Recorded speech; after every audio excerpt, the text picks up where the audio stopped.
Se entiende por las 5 reglas de oro o actuaciones que se deben realizar a la hora de querer ejecutar trabajos eléctricos o tareas de mantenimiento eléctricos o similares en todos aquellos trabajos que conlleven riesgo eléctrico por su manipulación.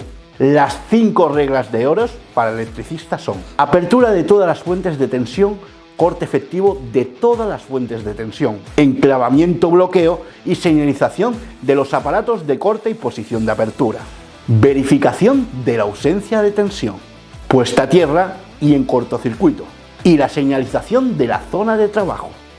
Antes del inicio de cualquier trabajo eléctrico sin tensión, se procede a desconectar todas las fuentes de tensión. Para garantizar un corte visible y efectivo, debemos ver los contactos abiertos con suficiente distancia de aislamiento, bien físicamente o bien con algún indicador incorporado por el fabricante que nos indique precisamente esta circunstancia.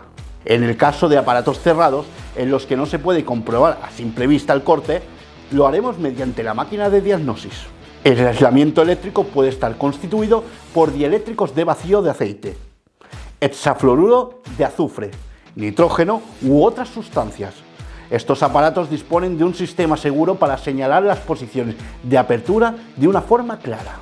Se llama enclavamiento o bloqueo de un aparato de maniobra al conjunto de operaciones destinadas a impedir la maniobra de dicho aparato, manteniéndolo en una posición determinada. La señalización en el mando de un dispositivo de maniobra es la protección mínima cuando éste no se puede bloquear o enclavar.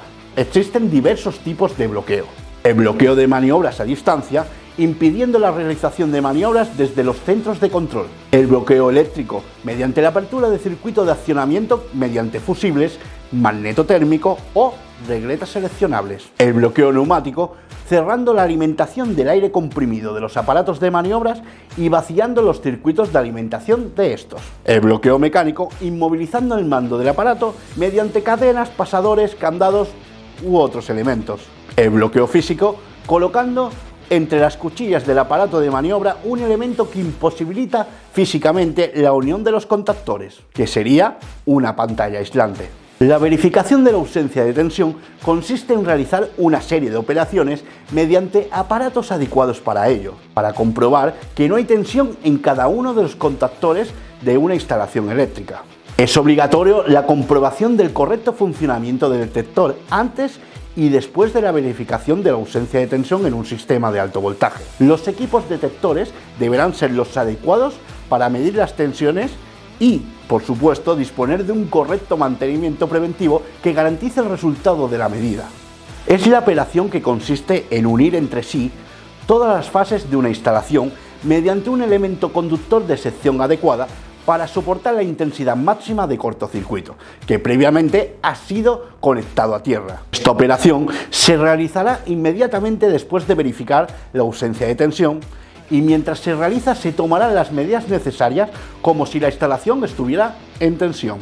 El objetivo de esta puesta a tierra sería el siguiente: llegando el caso en que la instalación se pusiese en tensión, bien por realimentaciones o por fallo de las líneas cercanas, descargas electromagnéticas, descargas atmosféricas, entre muchas otras, se provoca un cortocircuito y la corriente deriva a tierra, quedando de esta forma protegida la zona de trabajo.